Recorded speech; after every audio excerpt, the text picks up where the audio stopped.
انا عايزك تتخيل معايا كده النهارده اول يوم ليك في الشغل كديماند بلانر.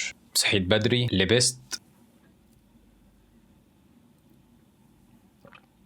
وشربت القهوه وقلت النهارده شكله هيبقى يوم هادي. طبعا ده كان قبل ما توصل الشركه. اول ما دخلت تفتح اللابتوب او الكمبيوتر وبتقول بسم الله الرحمن الرحيم وهنبدا شغل، لقيت مديرك باعت لك ايميل وفي العنوان urgent. فهتقول لنفسك هو مفيش مورنينج خير؟ لازم اول كلمه كده تبقى urgent. ففتحت الايميل وبدات تقرا صباح الخير، محتاجين نقفل النهارده الديماند بلان بتاع الشهر اللي جاي قبل الساعه 2 عشان عندنا اجتماع اس ان او بي. فبصيت في ساعتك فلقيت ان الساعه تقريبا 8 ونص 9، يعني قدامنا اقل من 6 ساعات. يلا بينا الشغل هيبدا. ورا كل شركه ناجحه سبلاي تشين قوي، وفي كل سبلاي تشين قوي التخطيط هو اللي بيحول الرؤيه لواقع. انا خالد رمضان ودي سبلاي تشين بالعربي. اهلا بيكم في الحلقه الثامنه والاخيره من اول موديول في البلاننج ماستر كلاس. انا عارف ان في الحلقه اللي فاتت انا قلت ان دي كانت هتبقى اخر حلقه في الموديول، بس الحقيقه لقيت اننا لو حطينا حلقه كمان ككيس ستادي نقفل بيها الموديول ده هتبقى احسن كتير. الحلقه دي هتبقى مختلفه، مش هنتعلم فيها معلومه جديده لكن هنطبق فيها كل اللي اتعلمناه في الحلقات اللي فاتت. ولو قدرت تمشي معايا خطوه بخطوه يبقى هتقدر تشتغل كديماند بلانر من اول يوم. ويلا بينا نبدا. فتحت اللابتوب بتاعك وبدات ان انت تدخل على الاي ار بي سيستم وسحبت تقرير المبيعات لاخر 24 شهر. والحقيقه ان اغلب البلانرز ساعات بيغلطوا في الموضوع ده ويجيبوا بس مبيعات اخر شهر، وده مش المفروض ان احنا نعمله. والمفروض ان احنا بنجيب اكبر قدر ممكن من الهيستوريكال داتا عشان يبقى عندنا صوره واضحه للمبيعات المتوقعه للشهور اللي جايه هيبقى شكلها عامل ازاي.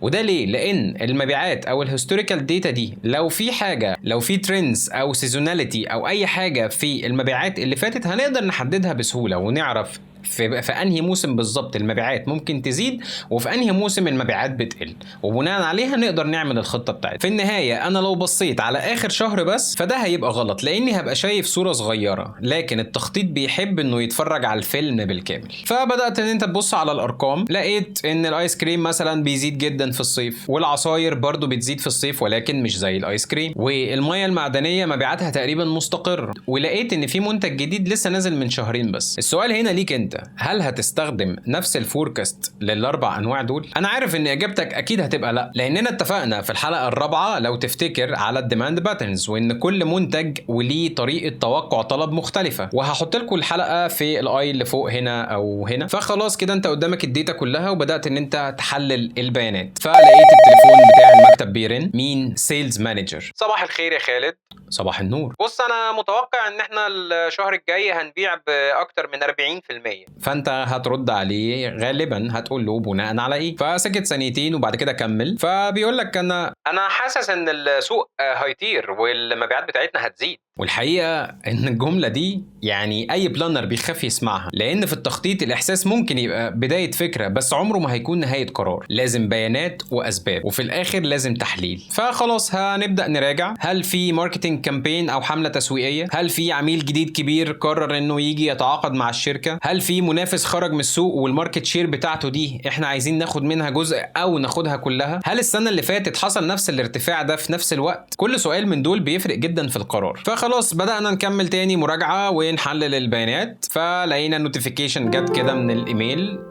مين اللي باعت الميل ده؟ الماركتنج. والسبجكت بتاع الايميل او الموضوع بتاع الايميل اطلاق حمله اعلانيه ضخمه الشهر القادم، بداية الشهر. بصيت على تاريخ الايميل لقيته امبارح. فبينك وبين نفسك تقول لنفسك انا لو ما كنتش فتحت الايميل ده الفوركاست كان هيبقى ناقص. وده بيوضح لنا ان الديماند بلاننج دي مش شغلانة اكسل، ده شغل تواصل بين كل الادارات. فدلوقتي خلاص احنا دخلنا على مرحلة بقى ان احنا قربنا نعتمد الفوركاست. فلو افتكرت معايا في الحلقة الثالثة كنا اتكلمنا على الفوركاست اكيورسي، وبرضه هسيبها لكم في الاي اللي فوق. فقلت لنفسك استنى، هو احنا السنه اللي فاتت كانت الفوركاست اكيورسي قد ايه؟ ففتحت التقارير بتاعه الفوركاست اكيورسي ولقيت ان الفوركاست اكيورسي كانت ممتازه لكل المنتجات ما عدا منتج واحد وهو الايس كريم. فسالت نفسك تاني ليه؟ فبدات تدور في الهيستوريكال داتا، لقيت ان السنه اللي فاتت درجه الحراره كانت اعلى من المعتاد فالمبيعات زادت بشكل كبير جدا، وده ما كانش متوقع. يعني المشكله ما كانتش مشكله ولا بلانر ولا معادله، لكن ان في حدث استثنائي حصل وهو اللي عمل التغيير ده وهو درجة حرارة الجو. وده يثبت ان الارقام لازم بتتقري مع الواقع مش لوحدها. فتمام، بعد ما لقيت كل الكلام ده قلت خلاص هتقوم تاخد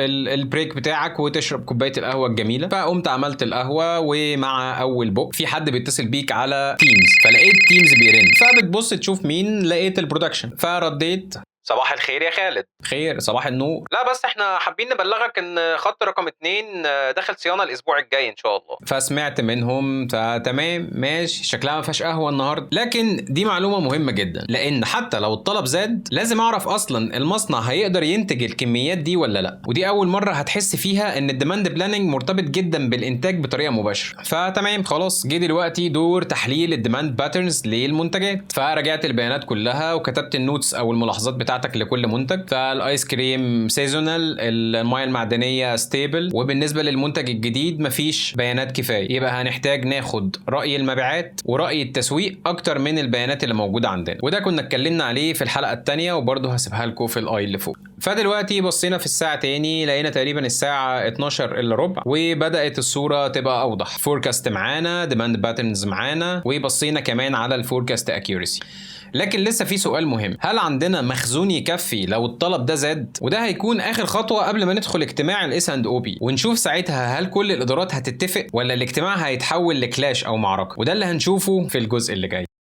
خلاص رجعت المكتب، وبرضه رجعت تبص على الساعه تاني، لقيتها تقريبا 12 الا 10. فتمام كده، فاضل خطوه واحده بس قبل ما ندخل اجتماع الاس اند او بي. فتحت التقرير بتاع المخزون وبدات تبص على المنتجات واحده واحده. لقيت ان الايس كريم المخزون بتاعه تقريبا يكفي اسبوعين، وده طبيعي في الحالات العاديه. بس ما تنساش مكالمه السيلز مانجر انه قال احتمال البيع يزيد 40%، فالاسبوعين دول ممكن يخلصوا بسرعه جدا. فافتكرت على طول اللي خدناه في الحلقه الخامسه في السيفتي ستوك. فبدات تحسب هل كميه السيفتي ستوك الحاليه دي مناسبه ولا محتاجين نزودها اكتر. وتاني فجاه لقيت التليفون بتاعك بيرن. مين؟ بيركيورمنت. صباح الخير يا خالد، انا عندي ليك معلومه مهمه جدا. خير. المورد الرئيسي بتاع خامه التغليف بلغنا انه هيتاخر في التوريده اللي جايه اسبوع. طيب يا سيدي شكرا. طب الحمد لله ان احنا بصينا على السيفتي ستوك، لو ما كناش عملنا كده كان المصنع وقف. ودي النقطه اللي الناس كتير ما بتاخدش بالها منها. السيفتي ستوك مش معمول عشان يتصرف كل يوم، لكن معمول عشان يحمي الشركه لو حصل ظرف غير متوقع. طيب دلوقتي بصينا في الساعه دلوقتي 2، وهيبدا اجتماع الاس اند او بي. فدخلت قاعه الاجتماعات او الميتنج روم، كل الادارات موجوده، سيلز، ماركتنج، بروكيورمنت، وير هاوس، فاينانس، وانت الديماند بلاننج. بدا مدير التخطيط الكلام. خالد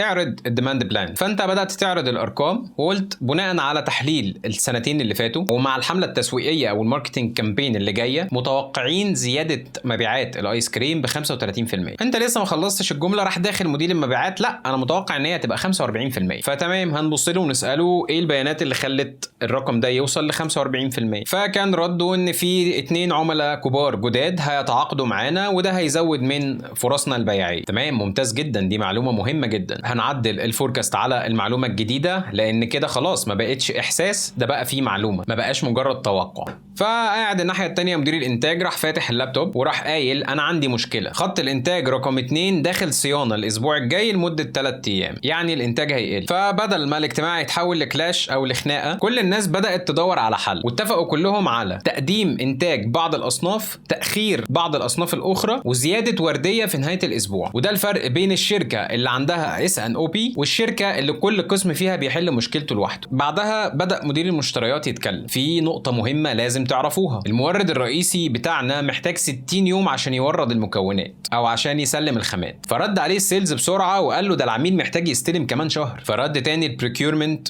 وقال له والله انا نفسي تبقى الشهر الجاي، بس هعمل ايه، هو المورد بياخد شهرين. ودي من اكتر المواقف اللي بتحصل فعلا، وده لان الليد تايم مش بيتغير لمجرد ان العميل عايز كده او ان العميل مستعجل. علشان كده دايما لازم ناخد بالنا ان التخطيط المبكر دايما هو الحل. بعدها بدات الاداره الماليه تتكلم. لو هنشتري كل الكميات دي مره واحده السيوله هتتاثر. فبدا النقاش، وفي النهايه اتفقوا على تقسيم اوامر الشراء على دفعات، بحيث ان هم يحافظوا على توفير الخامات الخامات وفي نفس الوقت يحافظوا على السيوله. وده مثال ان القرار الصح مش لازم دايما يبقى يا ابيض يا اسود، لا، اوقات بيكون الجراي هو الحل، اوقات بيكون الرمادي هو الحل. بعد ساعه ونص تقريبا في الاجتماع كل الادارات وافقت والخطه خلاص هتعتمد. كل قسم خرج وهو عارف هيعمل ايه بالظبط. المبيعات والانتاج والمشتريات والتسويق والمخازن والماليه كلهم بقوا تقريبا شغالين على نفس الارقام. وده هو النجاح الحقيقي للاس اند او بي. خليني اقول لك على حاجه من واقع خبرتي. في ناس كتير اول لما يحصل تاخير في الشحن بيلوم المشتريات، ولو الانتاج وقف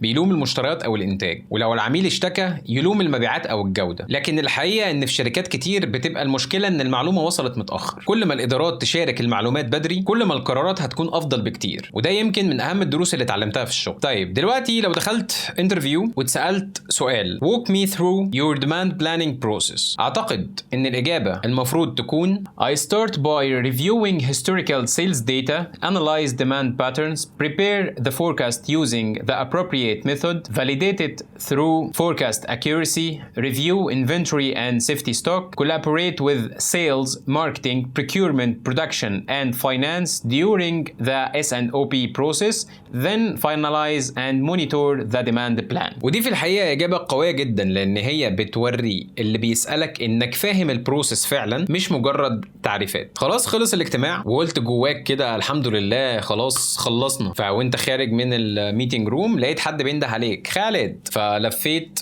لقيت مدير المصنع هو اللي بينده، فبص لك وهو مبتسم وقال لك تمام يا خالد الخطه اعتمدت، دلوقتي بقى هننتجها ازاي؟ فواضح ان الرحله لسه في اولها، وده اللي هنشوفه في المديول الثاني البرودكشن بلاننج. في اول 8 حلقات اتعلمنا ازاي نفكر قبل ما ننتج، لكن من الحلقه اللي جايه هنبدا ندخل جوه المصنع وهنتعلم ازاي نحول الفوركاست لخطه وبعد كده المنتج حقيقي يطلع للعميل. ودي هتبقى بدايه البرودكشن بلاننج ماستر كلاس او المديول الثاني من بلاننج ماستر كلاس، وهتبدا ان شاء الله من الحلقه اللي جايه. شكرا لحضراتكم وشكرا على وقتكم، وان شاء الله اشوفكم في الحلقات اللي جايه. ولو عجبك الحلقه دي اشترك في القناه عشان تكمل معانا باقي سلسله بلاننج ماستر كلاس. انا خالد رمضان ودي سبلاي تشين بالعربي. شكرا لحضراتكم وشكرا على وقتكم واشوفكم على خير.